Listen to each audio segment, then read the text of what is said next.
The distress call arrived at Earth Station 3 on a Wednesday.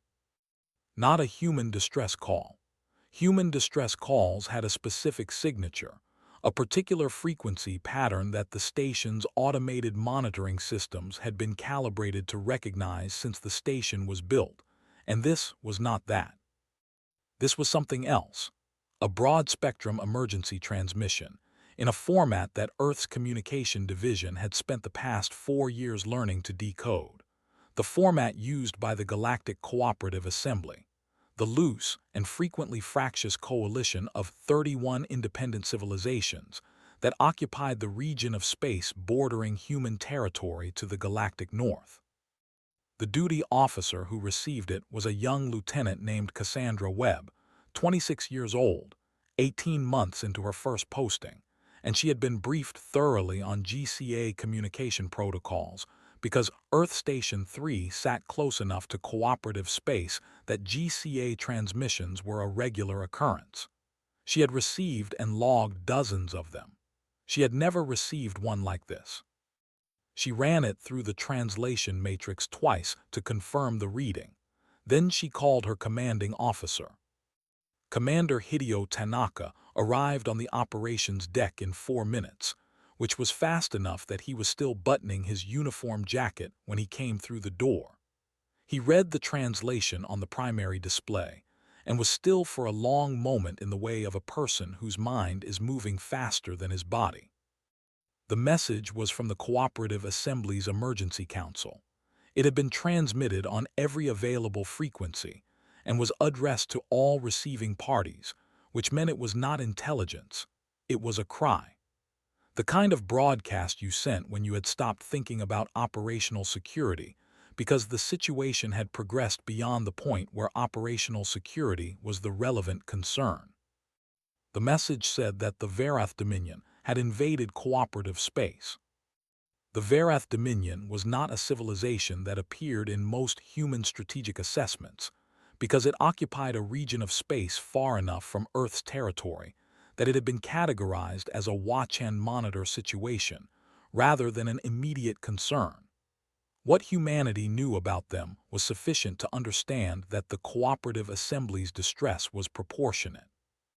The Dominion was larger than the Solvari Imperium at the time of the Vorrigan engagement, and it was organized around a military hierarchy that had been refining its approach to conquest for 300 years. It was not the Solvari, who had been an expansionist empire with an aristocratic tradition and a complicated self-image. The Dominion was something more straightforward and in some ways more dangerous, a civilization that had decided, at a foundational cultural level, that expansion was the purpose of civilization, that stasis was death, and that any territory not actively defended was territory available for taking. They had been watching the Cooperative Assembly for decades. The Assembly was large in terms of member count and diverse in terms of species, but it was politically fractious in the way that voluntary coalitions of independent civilizations tend to be, 31 members with 31 sets of priorities, held together by shared economic interests, and the mutual understanding that independence was preferable to imperial absorption, but not held together tightly enough to build the kind of unified military force that would make the Dominion look elsewhere for expansion targets. The Dominion had apparently concluded that the moment was right. The message said that 7 cooperative worlds had been invaded in the past 30 days. It said that the Assembly's combined defense forces had been engaged at 3 separate fronts simultaneously and were losing ground at all 3. It said that the Assembly had sent requests for assistance to every polity in sensor range and was sending this broad transmission as a measure of last resort, because last resort was where they were. Tanaka read it a 3rd time. Then he said, "Get me Admiral Reyes." Admiral Elena Reyes was the commanding officer of Earth's Northern Reach Fleet, which was the fleet division responsible for the region of space that included Earth Station 3 and the border with cooperative territory. She was 58, compact and precise, with the specific quality of stillness that senior military commanders develop over years of making decisions that matter and living with the consequences.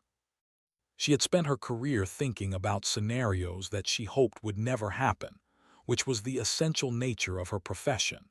And she had thought about the Varath Dominion specifically, because the Dominion was the kind of long-term variable that demanded thinking about.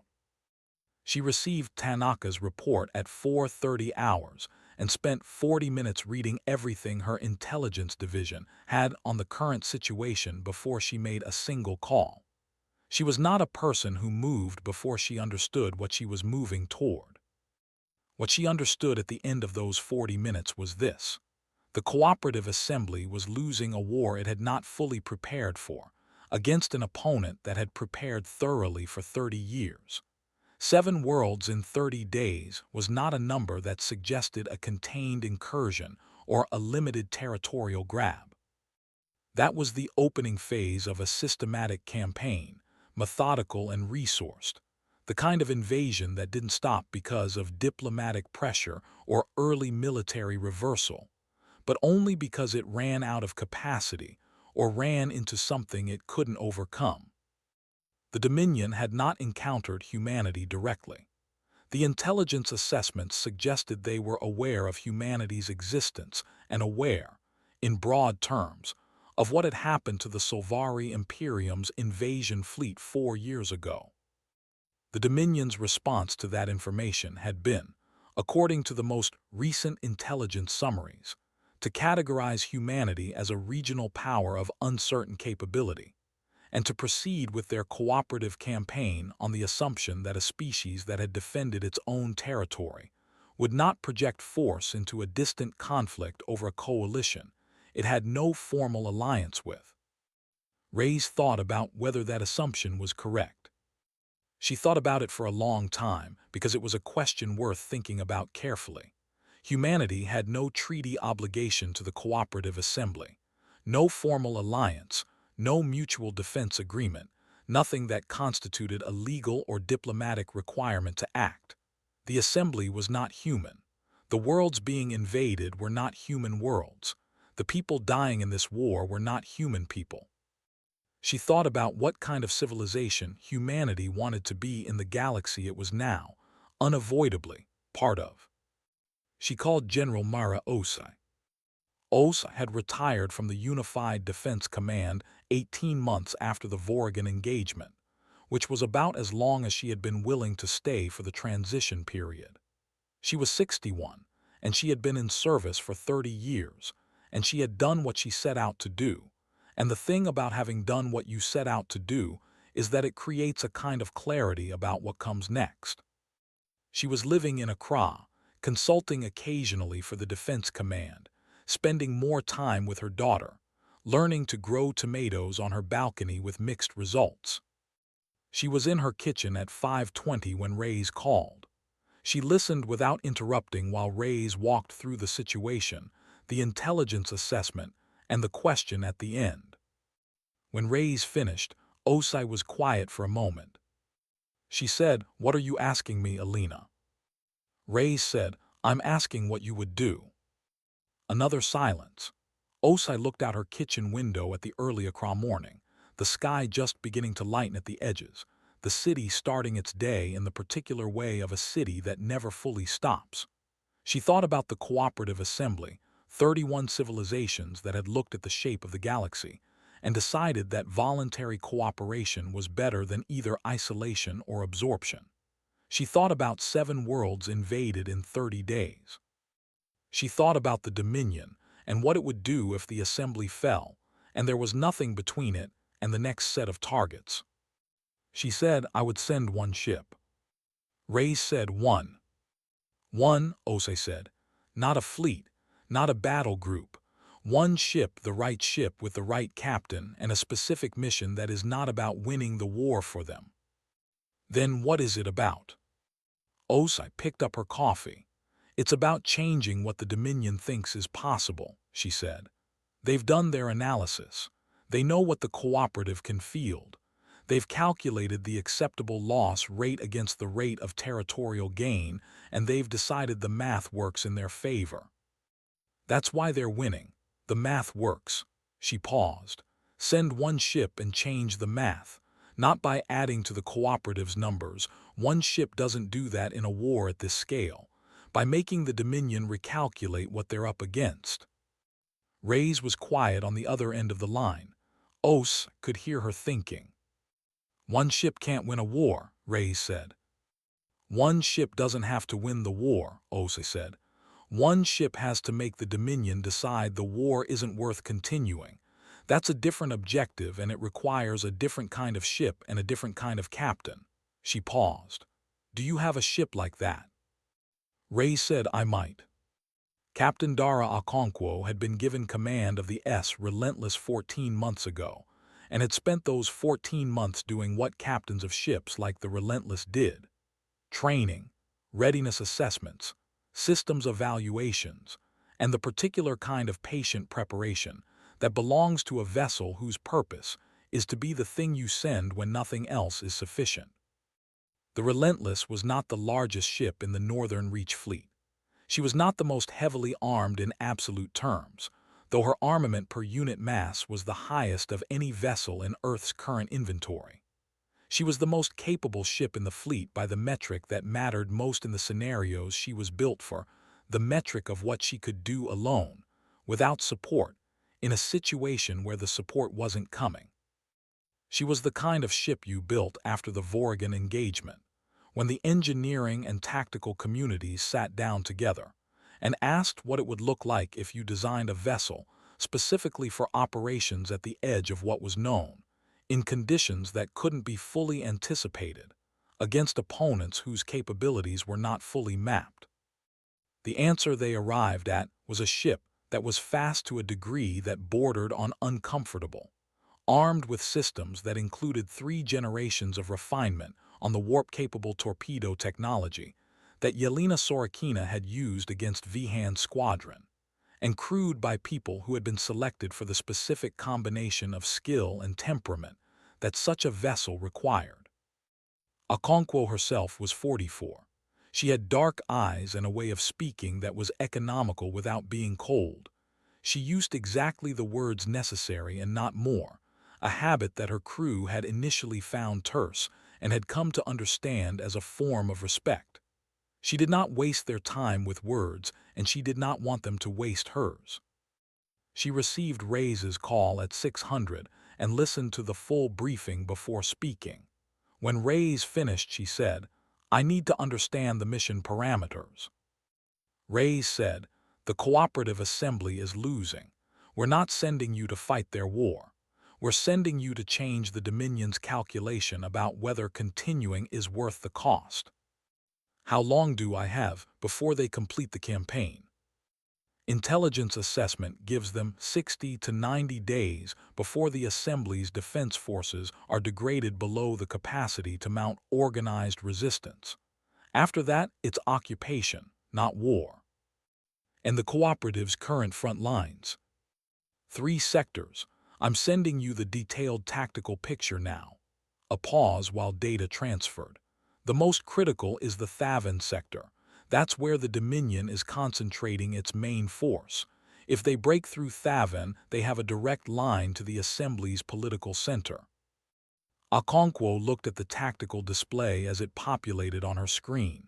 She studied it in silence for 2 minutes, the way she studied everything, completely, without rushing, arriving at conclusions only after she had looked at the full picture. She said, the Dominion fleet in the Thavan sector. What's their current engagement posture? Advancing. The cooperative's defense line there is holding but thinning. The Dominion has been feeding reinforcements in for 10 days. So they're committed. They've put significant assets into that push, and they're expecting a return. That's the assessment, yes. Okonkwo nodded slowly. And the cooperative command structure. Is there someone I can talk to who has actual authority over the Thavan defense, not a committee, one person? Reyes said, Fleet Commander Tessin Rawl. She's the cooperative senior officer in that sector. We have a contact protocol. I'll need a direct line to Rawl before we enter the sector, Okonkwo said. I'm not operating in someone else's battle space without their knowledge and consent. Agreed, Ray said. One more thing, you're going alone, Dara, no support, if something goes wrong. Then something went wrong, Okonkwo said evenly. I understand the parameters, Admiral. We'll depart within the hour. The communication from Earth Station 3 reached Fleet Commander Tessin Rawl at the worst possible moment, which was the only kind of moment she had been having for 30 days. She was on the bridge of the cooperative flagship Unbroken Promise in the Thavan sector, coordinating the defense of a position that her tactical staff had been telling her for 6 days was untenable, and that she had been defending anyway because untenable positions sometimes held longer than they should if the people holding them refused to believe the assessment. She had 37 ships. The Dominion force pressing against her was 112. They were better armed individually, better coordinated as a formation, and they had the luxury of patience. They could afford to lose ships at a rate that Rawl could not match because they were not running out of ships. She was running out of everything. The communication came through her signals officer as a text translation, because the voice transmission quality over the distance involved was inadequate. She read it while simultaneously monitoring the tactical display and watching the Dominion formation's latest probe along her right flank. Said, "This is Captain Dara Okonkwo, S. Relentless United Earth Navy. I am currently in transit to your position and expect to arrive in your sector in approximately 11 hours. I am not bringing a fleet. I am bringing one ship. Before I arrive, I would appreciate a current tactical assessment and an open channel, because I will need your cooperation for what I am planning, and your cooperation will require your understanding, and both take time. Please respond at your earliest opportunity. Also, hold your line if you can. 11 hours. Rawl read it twice. She handed it to her executive officer, a steady Mahari named Commander Veth, who read it and looked at her with an expression that she recognized as the expression of a person deciding how to react to unexpected information. She said, "One ship." "One ship," Veth confirmed. She thought about what she knew about humanity. She had been thinking about it for 4 years, ever since the Senate address, ever since the recording of Vorrigan standing in the Imperial chamber and saying we were never the prey. She had read the intelligence assessments. She had read the analysis. She had read about the Carthage sitting in Imperial interior territory for 17 hours and the Empire sending a diplomat. One ship, the humans were saying. One ship is what we're sending. Hold your line for 11 hours. She opened the channel and transmitted her tactical assessment in full, without editing, including the parts that made the situation look as bad as it was. If they were going to help, she was going to give them the truth to work with. Then she turned back to her tactical display, and she held the line. Okonkwo reviewed Rawl's assessment during the transit and spent 6 hours going through it in detail with her tactical staff. The picture that emerged was not surprising. It matched the intelligence briefing, but the details that Rawl had included, the specific force dispositions and movement patterns and the rhythm of the Dominion's advance, were more granular than anything Earth's intelligence had compiled. And in those details, Okonkwo found what she was looking for. The Dominion's Thavan campaign was being commanded by a general named Vorik Harren. She knew the name from the intelligence files.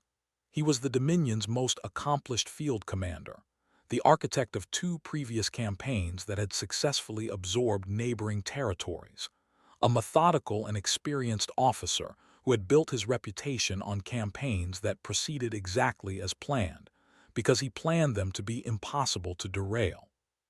His pattern across the documented campaigns was consistent.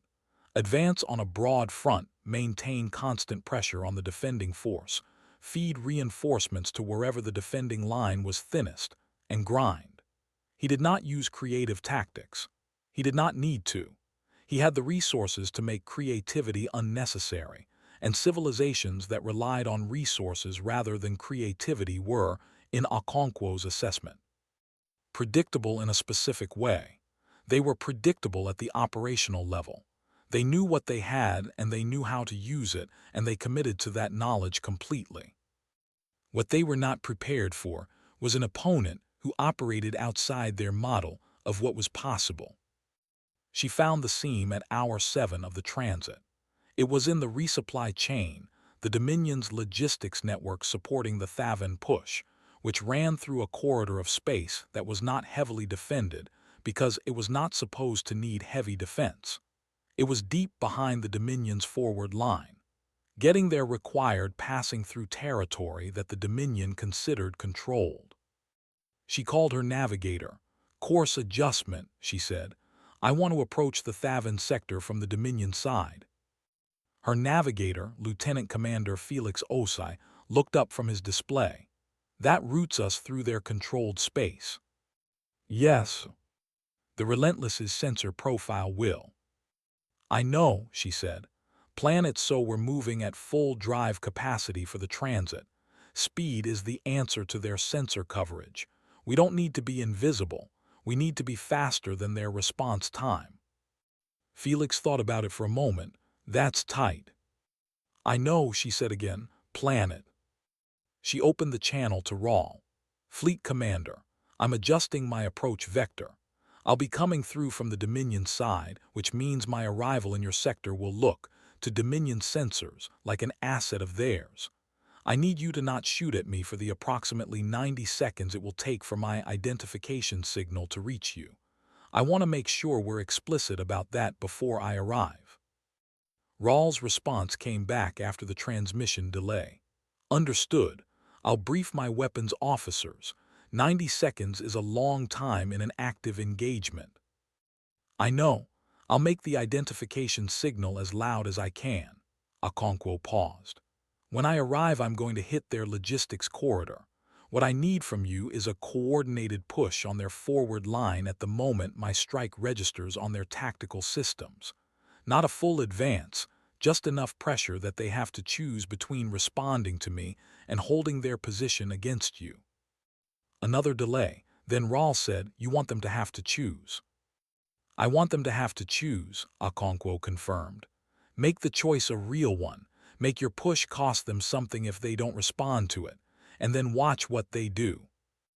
The Relentless came through the edge of Dominion-controlled space at a velocity that made Okonkwo's tactical officer quietly grip his console, not from fear, but from the specific physical response of a person watching their ship do something at the edge of its design parameters. The drive was running at 93% capacity. At that speed, Dominion sensor stations were seeing the Relentless for approximately 4 seconds before she was past them, long enough to register, not long enough to generate and transmit a response before she was gone. 4 Dominion patrol vessels attempted intercepts.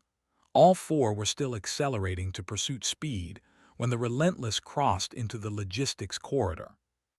The corridor was exactly what Rawl's assessment had indicated, a well-organized supply line, protected by a modest defensive screen that was sized for the threat level its planners had anticipated.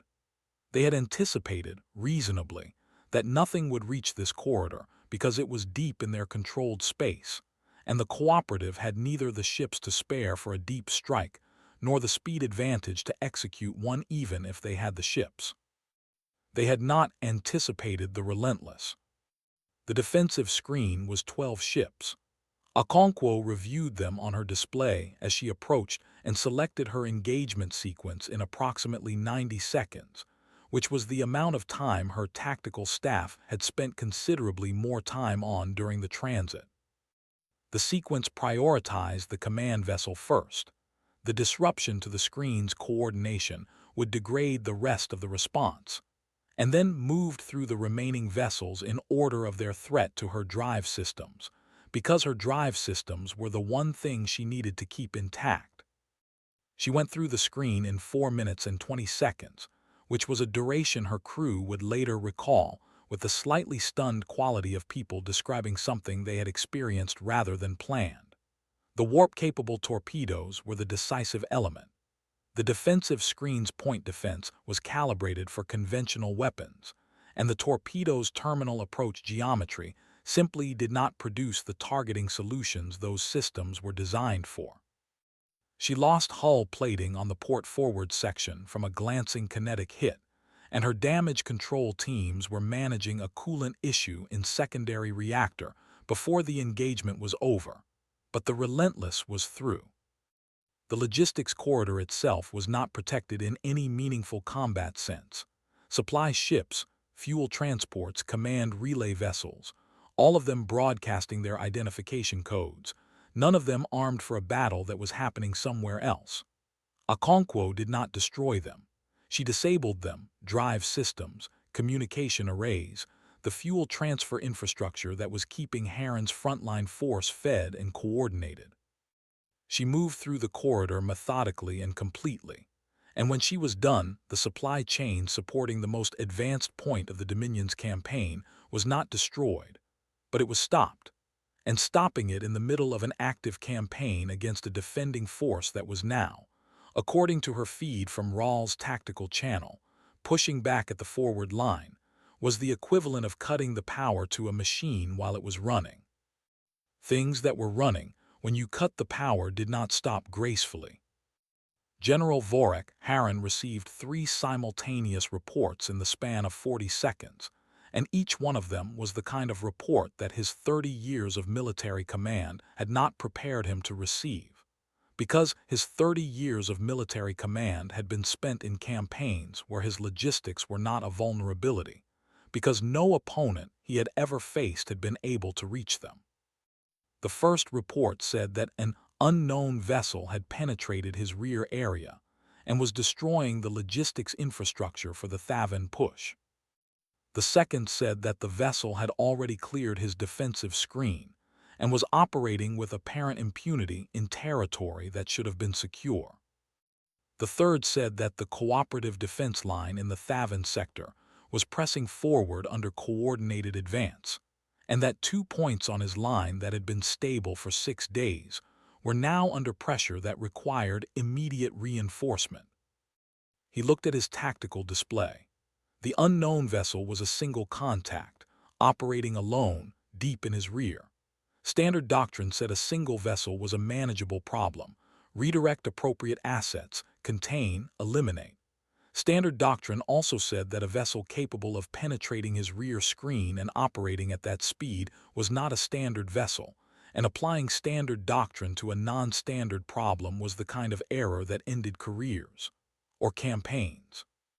He tried to determine what the vessel was. His intelligence staff came back in 8 minutes with an answer that he read twice. It was human, 1 human warship. He had briefing material on humanity. He had read it 3 years ago, when the Vorrigan engagement became a matter of common knowledge, and every military command in the galaxy quietly added humanity to its assessment matrix. The briefing material said that humanity had demonstrated the capability to defeat a Solvari invasion fleet using concealed and prepared defenses in their home system, and that their FTL-capable interceptors had demonstrated a pursuit capability that exceeded current Solvari technology. It said that human military development should be monitored with attention. He had monitored with attention. His assessment had concluded that humanity was a regional power, dangerous in their own territory, as the Vorrigan engagement showed, but not a force projection capability in the way that mattered for a campaign at this distance from their home system. 1 ship. They had sent 1 ship. 1 ship was not a strategic intervention. 1 ship was a gesture. He was beginning to understand, made an error. Not because 1 ship was enough to win this war. It was not. His force was still numerically dominant. His forward line was still intact. His campaign was not over. But 1 ship had destroyed his logistics corridor, and that was not a gesture. That was a specific, targeted action designed to degrade his operational capacity at the moment when his campaign was most committed, most extended, most dependent on the supply chain that was now offline. He could adapt. He had the resources to adapt. But adapting took time, and time was the one thing a campaign could not recover once it was spent. He transmitted a request for emergency resupply authorization to Dominion High Command. He began the process of repositioning his force to accommodate a temporarily degraded logistics situation. He put additional assets on pursuit of the human vessel. The pursuit assets did not catch the Relentless. Okonkwo brought the Relentless around to Rawls' position in 40 minutes, coming in from the Dominion side again, and broadcasting her identification code at full power for the full 90 seconds she had promised. She docked with the cooperative flagship and met Rawl in person for the first time in a corridor that smelled of recycled air and the specific kind of tension that inhabited ships that had been in sustained combat. Rawl was taller than she'd expected, with 4 arms and the kind of eyes that occupied more of the face than human eyes did, giving her an expression that read as more open than Okonkwo was accustomed to, as if the face had more surface area available for what was happening inside. She looked tired in a way that went beyond physical fatigue. She looked at Okonkwo and said, in translation, "You came alone." "I came alone," Okonkwo confirmed. "Why only one ship?" Okonkwo had thought about how to answer this question during the transit. She had several answers available, all of them true, and she selected the one that was most true. Because one ship that does the right thing is worth more than 10 ships that do the expected thing, she said. Harren knows how to fight the expected thing. His entire campaign is built on fighting the expected thing. We needed to be unexpected. Rawl absorbed this. His resupply request to High Command was intercepted by our signals intelligence, she said. High Command denied it. They said he should work with current resources. They denied it. They said the campaign timeline should not require resupply until the Thavan breakthrough, which they expect within 30 days. Rawl looked at her steadily. Harren is now facing a situation his command hasn't provisioned for, in a campaign his superiors believe should already be won. Okonkwo felt the weight of that settle into the tactical picture. Harren's High Command had looked at this campaign and seen a schedule, and the schedule said 30 days to break through, and the schedule was the plan. Military commands that ran on schedules hated being off the schedule, because the schedule was the argument they had made to the people who had authorized the campaign, and being off the schedule was being wrong about the argument. "How long can you hold?" she asked. "At the current rate of engagement, with the pressure I'm maintaining on his forward line, my force degrades below effective resistance threshold in approximately 40 days, Rawl said. 40 days. His supply situation becomes critical in, Okonkwo did the math. 15 days, maybe 20, at which point he has to pull back or compromise his frontline capacity. If he pulls back, he loses the ground he's gained in Thavan sector. His campaign loses its most advanced position. And his High Command has told him the breakthrough should have happened already, Okonkwo said. He's behind schedule and now he has a supply problem and a defending force that isn't behaving the way defending forces in his previous campaigns behaved. She paused. He's going to try something. Rawl said, "What?" "Something big and fast," Okonkwo said. "He doesn't have the patience for a grinding advance right now.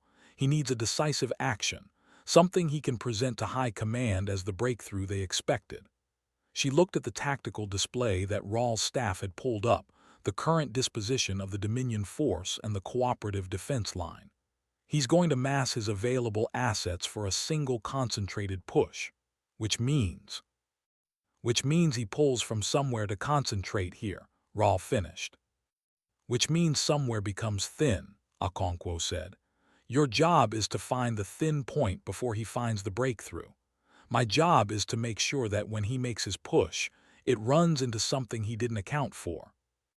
What followed was 12 days that Rawl would describe, years later, as the most exhausting and clarifying experience of her command career, the period during which she understood most clearly the difference between fighting alongside an ally and fighting alongside a human.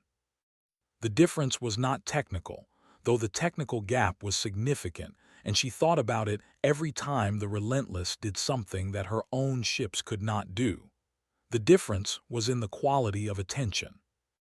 Okonkwo's staff worked alongside her staff, and the way they worked was different from anything Rawl had experienced in 30 years of cooperative joint operations. A focus that did not tire, an interest in the problem that did not flag, a willingness to question assumptions including their own that produced, every day, some small revision to the plan that made it better. On the fourth day, a young human tactical officer named Lieutenant James Ake noticed a pattern in the Dominion's resupply attempts. They had shifted to smaller, faster courier vessels after the logistics corridor strike that suggested a route through a sensor shadow that Rawl's staff had not identified. The route was closed before it could be used. On the seventh day, Okonkwo herself identified the pull that Rawl had predicted. Heron was thinning his left flank subtly over 3 days, and the thinning was small enough that Rawl's staff had flagged it as normal variance rather than deliberate repositioning. Okonkwo's staff had been tracking the cumulative variance for 4 days and caught the pattern. Rawl reinforced her right flank. She held the additional assets in reserve, positioned for a rapid response rather than committed to a static defense, which meant that, when Heron's concentrated push came on the 9th day, it hit a defense that was thinner than it looked from the outside, and stopped at a reinforcement that appeared faster than his projections had allowed for. It did not stop the push. It did not break Heron's force or end his campaign. It held the line, and it cost him more than he had planned to spend. The Relentless was there too, at the edge of the engagement, not fighting in the line, but present in the way that the Carthage had been present in the Verath system. Doing things at the edges of the engagement that were small individually but collectively deranged Heron's coordination, his communications, his ability to build the overwhelming momentum that a concentrated push required. On the 12th day, Heron requested a ceasefire. Not a surrender, a ceasefire. A temporary halt to hostilities pending a review of operational parameters, which was military language for we need time to figure out what is happening here. Rawl granted it because a ceasefire was not a victory, but it was not a defeat either, and 40 days ago a ceasefire had been further from imaginable than anything. Okonkwo was on the cooperative flagship when the ceasefire request came through. She was sitting in Rawl's command space, eating something that Rawl's cook had made for her that she could not identify, but that was warm and savory, and she was eating it with the appetite of someone who had been running on stimulants and concentration for 12 days and had just been given a moment to stop. Rawl sat across from her. They were both tired. The ceasefire had the quality of a held breath. It was real, it was happening, and both of them understood that it was the beginning of a negotiation and not an end. Rawl said he'll try again. When the ceasefire expires, when his supply situation has been addressed, when his high command has recalibrated their expectations, he'll try again. Probably, Okonkwo said. You can't stay here indefinitely. The Relentless is. The Relentless is fine, Okonkwo said, which was mostly true. The hull damage had been repaired. The coolant issue had been resolved. Her crew was tired but functional. And I wasn't planning to leave immediately. But you're right that one ship can't solve this permanently. Then what does? Rawl asked. She was not asking in despair, Okonkwo noted. She was asking the way you asked a question you needed an answer to. Okonkwo thought about it. She thought about what Heron had done when he encountered something outside his model. He had adapted, requested resources, tried to manage the situation within his existing framework. He had not critically reconsidered the campaign itself. He had treated the Relentless as a problem to be managed rather than a signal to be read. But his high command had denied the resupply request. His high command was behind schedule and impatient, and had sent him back to work with current resources. And when the current resources had not been enough to break through on the 9th day, Something had shifted in the dynamic between Harren and the organization he served. A small shift, maybe, but small shifts in dynamics accumulated. "The Dominion runs campaigns," she said. "Campaigns have timelines. Timelines have costs. When campaigns run over timeline, costs exceed projections, and the organization that authorized the campaign starts asking questions." She paused. "We didn't defeat Harren. We made his campaign expensive and late. That's different from defeating him, but it's not nothing, because the Dominion High Command authorized this campaign on specific projections, and those projections are no longer accurate." Rahl said they could authorize additional resources. "They could," Okonkwo agreed. "Or they could look at the cost-benefit and decide that the cooperative is more expensive to absorb than the projection indicated, and that there are other expansion targets that are closer to projection." She paused. "That's what we want them to calculate, not that they can't win, that the winning costs more than it should. And if they decide to pay the cost, then it gets harder," Okonkwo said honestly, "and we think about what comes next." She set down the food container. "But right now, tonight, you have a ceasefire. Start the political process. Get your assembly together, all 31 members, actual unified position, not the fractious version. Use the ceasefire window to do what the cooperative was always supposed to do, which is cooperate. Present the Dominion with a coalition that has found its cohesion, and make the cost-benefit calculation worse every day." Rahl looked at her for a long moment. "Why did you come?" she said. "We're not your allies, we have no treaty, there was no obligation." Okonkwo thought about how to answer that. She thought about Osai, who she had never met but whose thinking she had studied, and whose work she considered a foundation. She thought about the kind of civilization humanity was trying to be in a galaxy that it was now, permanently, part of. She said, because the Dominion winning this war would be bad for the galaxy, and the galaxy is where we live. She paused. And because 31 civilizations trying to stay independent of an empire is something we understand, that project deserves a chance to succeed. Rahl was quiet for a while, then she said, "Thank you." Okonkwo said, "Hold your assembly, make them cooperate. One ship can change the calculation. 31 civilizations finding their unity can end the war." The ceasefire held for 22 days. During those 22 days, the Cooperative Assembly convened an emergency unified session that was the most contentious and consequential meeting in the organization's history. 31 civilizations, with 31 sets of interests, trying to find common ground in a room where common ground was not the default state. It found it.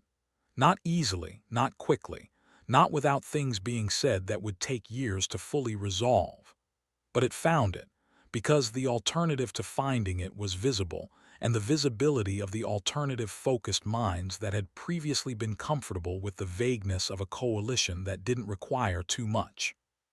The Dominion resumed operations after 22 days and found that what they were pushing against had changed in character.